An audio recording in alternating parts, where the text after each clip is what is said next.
start to recognize these traps, they don't have to win anymore. You start seeing them for what they really are, and that's where things get fun. But it doesn't end here, because just knowing about these traps doesn't always fix the problem, right? You need real strategies to train your brain to resist them. Let's dive into 3 simple strategies you can use to start mastering this stuff. First up, the 10-minute rule. Imagine you're sitting there, trying to work or get something done, and suddenly the urge hits you. You want to scroll through your phone, watch that one funny video, or grab that snack. Your brain is screaming, do it now. Just one little thing won't hurt. But if you can hold out for just 10 minutes, you can totally change the game. Your brain loves instant rewards, but it doesn't have the same love for things that take time. So you trick it. You tell yourself, just wait 10 minutes. That 10 minutes is enough to reset your brain. It gives your prefrontal cortex, the part of your brain that's good at making decisions, actually gets a chance to kick in. Then your impulse starts to fade, and you'll either end up not caring about that phone at all, or you'll realize you can check it after finishing the task at hand. Next time that impulse hits, try giving yourself 10 minutes. You'll be surprised how often it works. Now let's talk about temptation bundling.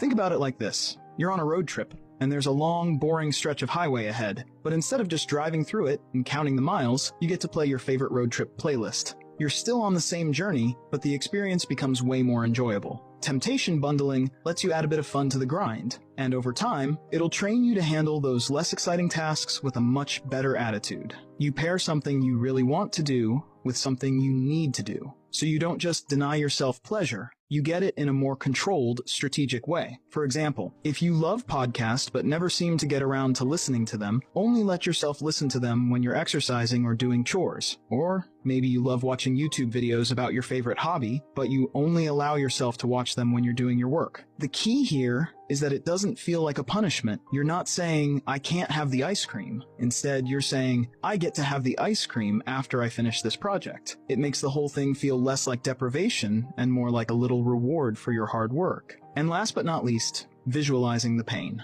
Yeah, this one sounds a little intense. It's not about guilt-tripping yourself or being harsh. It's about taking a second to really imagine what giving in to that instant gratification will feel like tomorrow. It's like picturing the aftermath before you make the decision. Let's say you're about to skip the gym for the 3rd day in a row. Instead of thinking, I'll just go tomorrow, picture yourself tomorrow feeling disappointed, thinking, I should have just gone today. And when you visualize that feeling of regret, it's almost like you feel it now. It gives you that extra push to make the better choice. Or maybe you're about to eat that giant slice of cake, even though you know you're working on a fitness goal. Instead of telling yourself, I'll just eat it because I deserve it, think about how you'll feel later. Will it feel good to have indulged, or will you regret it the moment you step on the scale or try on those jeans? This is about giving yourself a real taste of